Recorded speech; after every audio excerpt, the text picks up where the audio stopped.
Welcome to Proclaiming Justice, a podcast from PJTN that focuses the light of truth on vital issues in today's headlines that impact every American.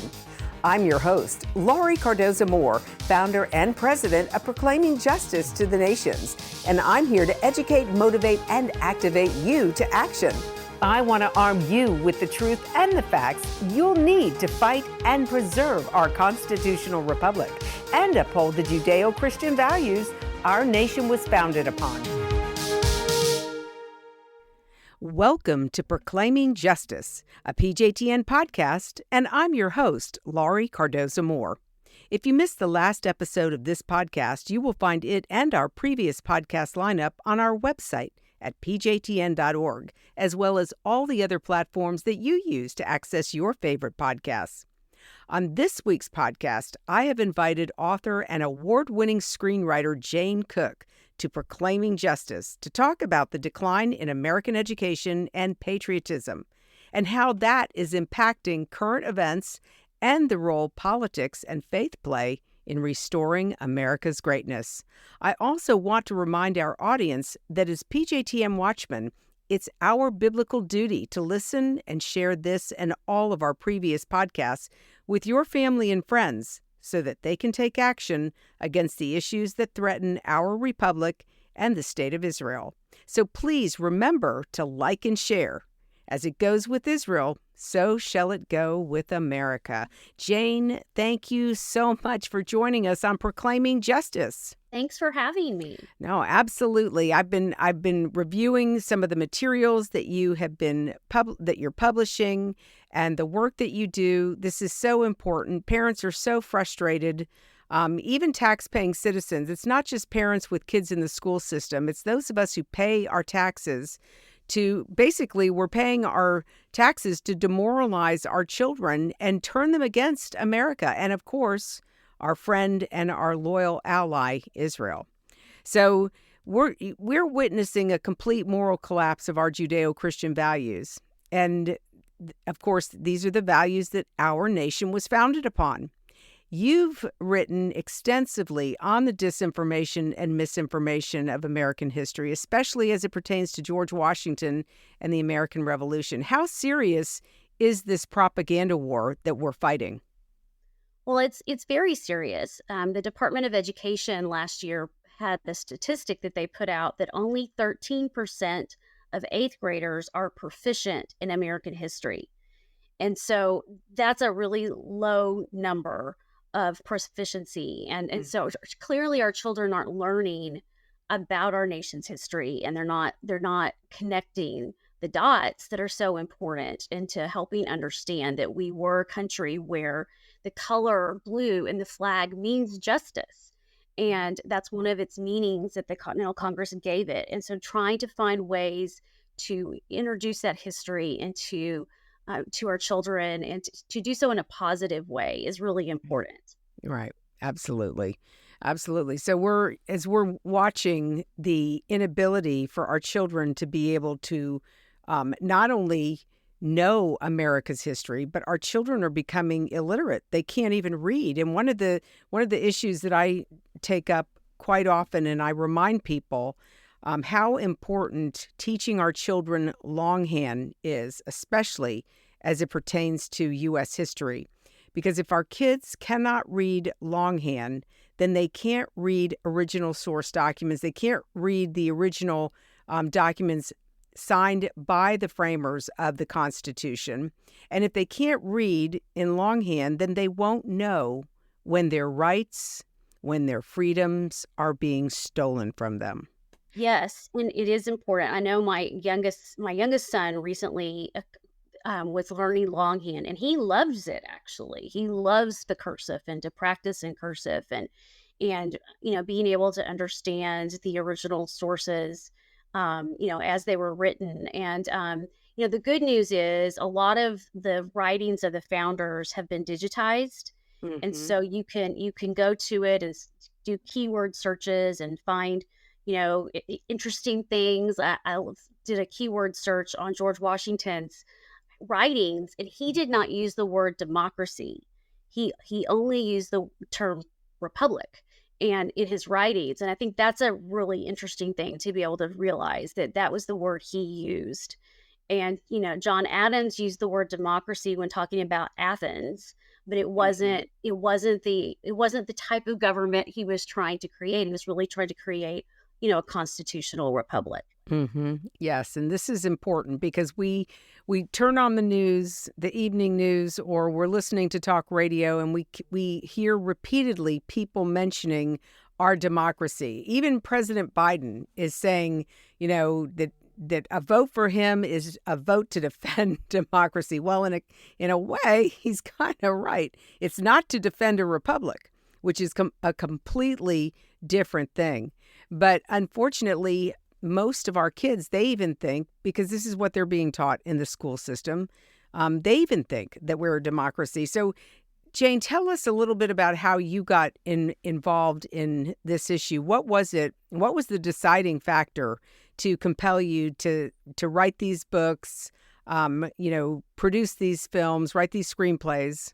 Well, I mean, it's just been several things. I worked for President Bush when he was governor of Texas, and then I did his website at the first 2 years of his presidency, and I realized that the historical sections of both the Texas governor's website and the White House website was the most popular. People were going to Abraham Lincoln's biography on the White House website, and I realized that was an opportunity to bring, information to the American people in what was a non-political bipartisan thing 20 years ago. And I never thought that, choosing to write about history and about presidents, and that would become, history would become controversial. But to see that decline and to just realize that, wow, we really do need to pass along, patriotism, and that's an important part of what it means to be an American. And even King George III recognized that, when he was assessing America, he realized that it was going to be important for America to pass along patriotism from one generation to the next, and to make that part of education, because that's how America was going to survive without a monarchy. That it would be this code of patriotism and love of country that we would pass along. And that's, John Adams described it as preserving liberty, was dependent on both the intellectual and the moral character of the people, and that you could debase their understanding if you didn't pass along that moral and intellectual character. Absolutely. Alexis de Tocqueville was one of those individuals who wrote extensively about America's greatness and why America was great and why France could never be America. And it was precisely for that reason, that America was good and America was great because politics and faith worked hand in hand with each other. And because the politicians at that time, or elected leaders, were people of faith.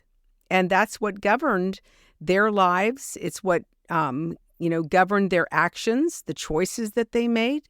You can see it throughout the founding documents. You talk about the Republican.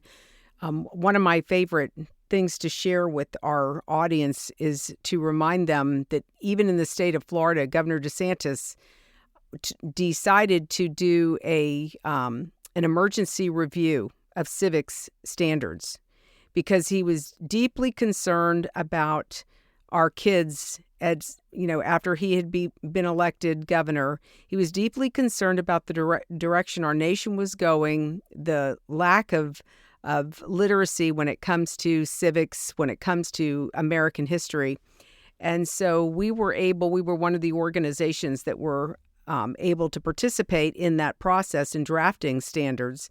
And one of the signature aspects of the standards that we included in Florida's civic standards was the role that the Hebrew Bible played in the founding of our nation, of our form of government, the role that the Hebrew Bible played in the drafting of our founding documents, the role that the Hebrew Bible played in the form and structure of government. And in fact, the republic, as we were just saying, the republic, the concept of a republic form of government comes out of the Torah of Moses.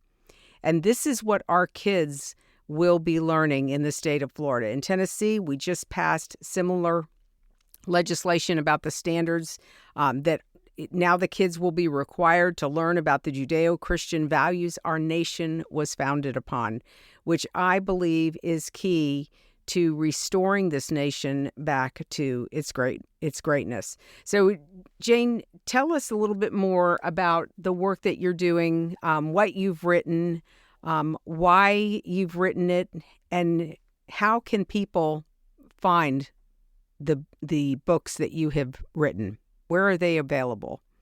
So I have right now 13 books in the marketplace, and they're available on Amazon. And if you search my full name, Jane Hampton Cook, you'll find them. They're also available on janecook.com. And I've been really focused on the America's founding era because in 2026, we will celebrate our 250th birthday. And I want the spirit of 1776 to be alive in 2026. And so I've been writing books about the American Revolution for different ages and different topics. So I have a mystery book called War of Lies, and it's about propaganda and about counterfeit letters that were published in George Washington's name during the Revolution. And it's a mystery of who done it, who was behind that counterfeit campaign. So if you like mystery, that's a way to get, a 12-year-old and up interested in American history is through a mystery story. And then I have a novel called The Submarine and the Spies that's about 3 Yale students. These were real people who left Yale to become a soldier in the American Revolution and then a spy. And then I also have, in May, I'll have a series of patriotic books for young children published that all are about the flag, the pledge to the flag, the lyrics to America the Beautiful, the lyrics to My Country 'Tis of Thee. And these are beautiful books that are great for young readers. And I show you, that the song My Country 'Tis of Thee was first sung by children in a church in 1831 on July 4th. And then they sang that song in Tennessee after the Civil War. 2,000 children gathered at the Tennessee Capitol to sing My Country 'Tis of Thee. And then you find that a temple, a Jewish temple in Baltimore, that they sang My Country 'Tis of Thee. And so I have little facts like that sprinkled throughout so that you can see that song has meant something to Americans and all different kinds of Americans all throughout the years. I mean, Marian Anderson, a Black singer, sang on Easter. She sang My Country 'Tis of Thee. It was the first song she sang in her Easter concert that she gave in 1939 on the steps of the Lincoln Memorial. And that was the same spot where Martin Luther King, decades later, called, for us to let freedom ring in his I Have a Dream speech, and let freedom ring comes from My Country 'Tis of Thee. And so I think just even something as simple as a song and a patriotic song and learning about it and learning the words, and that it is part of our shared heritage with other Americans who've gone before us. Yeah. Unfortunately, we're not teaching that history to our children. In fact, as a result of Common Core infiltrating the school system across this country, we don't teach kids about our founding anymore. We don't teach our kids about the Mayflower Compact that was signed. Instead, we start at Reconstruction, which is the Civil War. And, it's one of the darkest times in American history, but there's no pretext to that incident. We act as if, the Pilgrims and, the Puritans and all of those who came over, who made the sacrifice to make the trip over to the United States or Americas at the time, our kids don't understand the great sacrifices that these individuals made and what it meant to them, why they came here, why religious persecution was important to them. Jane, I'm sure you've been following what's going on in the news, and one of the areas where I'm equally troubled about the education or the lack thereof is what is happening in the Middle East, in Israel. And to see how our children, we have children now K through 12, who are marching in the streets of our American cities and they're supporting terrorist groups. What are your thoughts about the direction and the impact of what education is doing to our future generations? Well, I think that's a very serious, concern. And, one of the things that I've been trying to convey is that Jewish people came to America because they were being persecuted.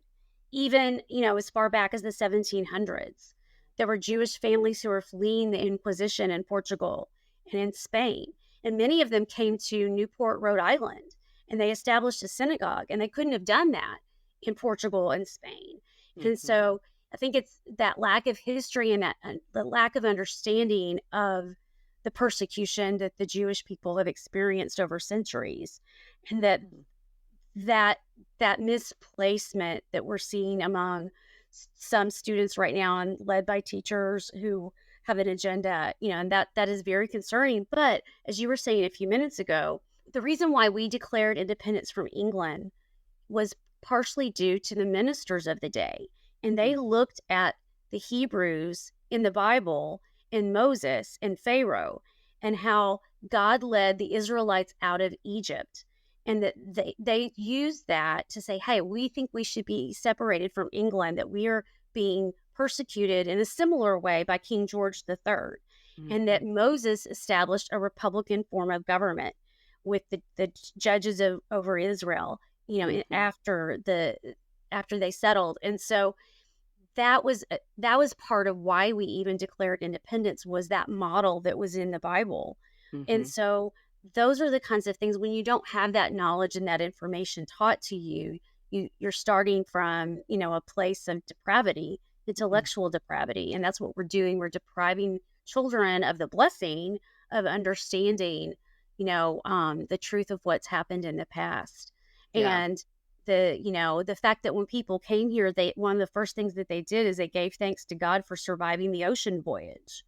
And that the gift of Thanksgiving wasn't just the Mayflower Pilgrims. It was French Protestants, it was Spanish Catholics, it was Jews. That giving thanks is a virtue that can unite us. It was something that the Native Americans did 13 times a year. They gave thanks to the Creator for the harvest, or for different seasons. And so those are shared values and virtues that we are missing in our culture, that can be such a blessing if we would, learn and receive them. Yes, absolutely. Well stated. Well stated. Thank you. So what do you think, Jane? As you're out there traveling the country, I'm sure you're speaking to all different types of groups. Do you think that there is hope for restoring this nation? I do. I spoke to a kind of a political group back in the fall in Kansas City, and these were people who are just concerned about their country. And I talked about, how patriotism is not a 4-letter word. And I went through and identified some places where patriotism had come under attack. And then I helped refute, whatever the issue was. And because that's what I feel like I can bring to the table, is information that I've studied, based on the original documents and writings of the Americans who've gone before us. And I do think there's a hunger out there. There are moms and dads, they want to pass along America's history and patriotism, and they're also hungry to hear things that they're not necessarily hearing in the culture. I discovered that the end of the American Revolution was really the beginning of abolition, because Massachusetts was the first state to abolish slavery based on the state constitution. A judge declared it. This was 1783, the last year of the American Revolution. And people at the time gravitated toward that, and they began to discuss it in places like Vermont, and other states began to start dealing and grappling with the issue of slavery. And one by one, states began to abolish slavery, except in the 11 southern states that seceded in the 1860s. But you see that where did abolition begin? It didn't just begin, in 1850. It started in 1783. And that's the thing that I think is missing in that discussion, is that, why did they decide to abolish it in Massachusetts? And you realize that they understood that the principles of the American Revolution were incongruent with Hmm. slavery. And Right. so that's exciting to me, is to be able to see things like that and see where the trend patterns began. Yes, that's much more encouraging than the direction, the patterns that our education system is taking now. Do you get a chance to talk to a lot of teachers? Because, we've got all these teaching universities that are graduating these young teachers who are going to go into the classroom who are completely clueless about the history that you're writing about. How do we overcome that issue? Well, one of the things this is something I noticed recently in just doing some research, that our American literature class that children take, teenagers take, whatever grade it is in whatever state, there's not a novel about the American Revolution that people commonly read. That's sort of skipped over. Mm. And instead you have the Scarlet Letter, and then maybe you go to the Great Gatsby, or you do something around the Civil War. But the Revolutionary War era, there's not a novel that people read. And so that's one reason why they come out and they don't have that knowledge. They don't remember reading a story that Mhm. pulls it all together for you. And that's one area that, if you could get that changed, Mhm. that's one reason why I wrote War of Lies, but also The Submarine and the Spies, was Mhm. to just, for 12-year-olds and up, to have a story about the Revolutionary War that's all Mhm. about the theme of friendship, which is really important to young people. And it's important that ideal of friendship is really important when you're a young adult as well. Right. And I do meet parents. I'm around a lot of homeschool parents, and they are hungry too, Mhm. for giving their children a really solid, education. Yeah. And I applaud the work that you're doing to, state by state, county by county, addressing, with the deficiencies in the culture. And I know in the county that I'm in, there's a high emphasis on global citizenship, Mm. but that is above, in the way they organize it, that's above American citizenship and American patriotism. They're emphasizing the global citizenship, and that's, to me, a big mismatch. Yeah. That's where I really began to, when I realized my first grader special needs child was getting that kind of indoctrination. Mhm. Um, and then the next year COVID happened, I was able to pull him, and we decided to do something completely different for Mhm. school for Mhm. him, because I realized this county is just going the wrong direction.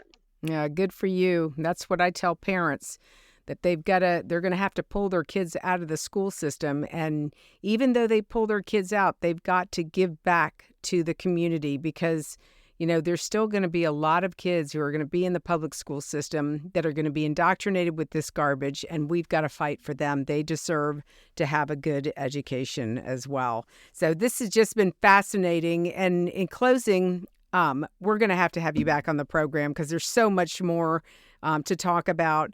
And I also just want to ask you if you have any final comments that you'd like to share with our audience, and also so they can learn more about the work that you're doing. I would just say, we have a lot in our culture that's pushing against us, but that that there is a victory, and that we we have good reasons to be hopeful. And that the more I Mhm. study American history, the more um, excited I am about learning about the people that went before us, and Mhm. the love for country that they have had in our past. And so, I'm Jane Hampton Cook on social media, and my website is janecook.com.